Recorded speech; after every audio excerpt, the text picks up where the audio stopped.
Whitlock, do you think it was a cheap shot? Without question, I think it's a cheap shot. It technically is not illegal, but it is a cheap shot. It's something the league needs to address. Again, inside or outside of the pocket, you got to remember who these quarterbacks are. They're the leading men on a big television show, and you can't have them knocked out of the game on a hit like that. What the NFL has to come to grips with, defensive players is the intimidation plays, the hits that you hope take a toll over the course of a game or course of the season.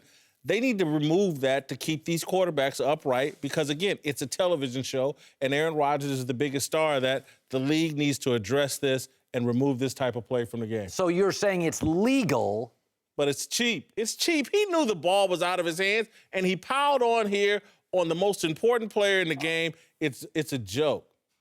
Have you read the papers? His family's taken more cheap shots at him over the last year than that.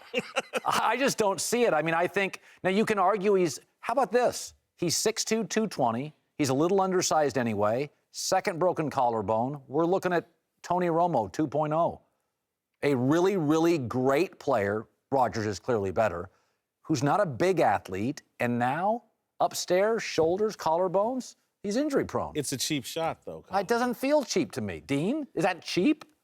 I think it's an interesting point Jason brings up about the intimidating and the punishing hits, because I think those are going away. I think the game has changed, the league has changed.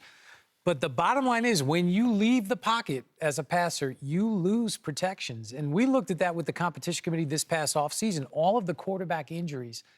And it's amazing the number of injuries that occur outside the pocket compared to inside the pocket. It's almost 2 to 1. So when you leave the pocket, you put yourself at risk. You get less protection. You take more hits. And I think the league is certainly going to look at it. I just don't know what the solution is, because how do you tackle a guy like Aaron Rodgers who's so dynamic outside the pocket and can make plays? What is that defender supposed to do? He didn't have the ball, so he wasn't tackling him. Well, he had the ball a split second before. Split second earlier. I agree with you right there. I mean, you watched the tape from last week in that drive, a game-winning drive, when he went to the sideline. He puts a little stinky leg on you, a little juke move. This guy is known for this, making plays with his legs.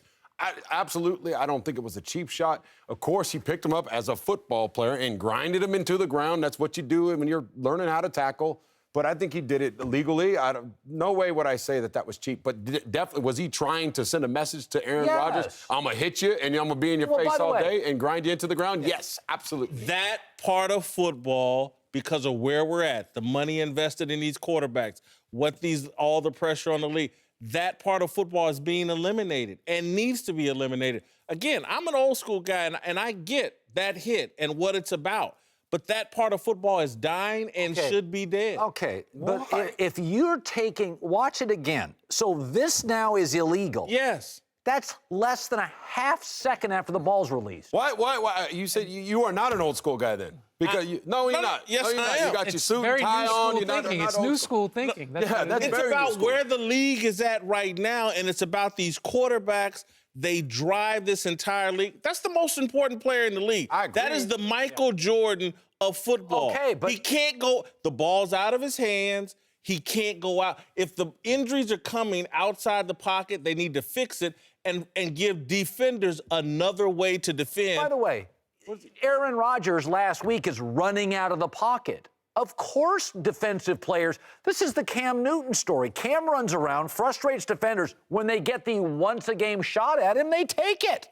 That doesn't look cheap to me at all. Look, if they take this away, I mean, you give them something back. You give them something back. It's almost impossible. They have to look. If you let the defenders put their hands on receivers and defend them the way they should be allowed to defend them, instead of all these Mickey Mouse pass interference calls, that's what you give the defense back. But those type of hits on the guys you're dependent on to draw ratings for you every week, and that's how everybody gets paid, you got to protect that guy. Funny, Ray Lewis is your favorite player, so forget those defense. I get it. In the pocket, you can do whatever you want to Aaron Rodgers and these guys when they have the football. When they let it go, that's what they make money with that guy. That's like Tiger Woods out there in golf. They make money. Would you rather have Tiger Woods in golf, or would you rather have him? I would rather have Tiger Woods, but not if it meant that nobody else could ever beat Tiger on an individual hole. It's part of losing. You lose a quarterback. Maybe have better backup players. No. You're getting soft. He's getting older. Mike he's losing. McCarthy said it. I mean, Mike said this is part of football. Everybody has to deal with injuries. And Aaron Rodgers agreed with me. That's why he was yelling at Anthony Barr.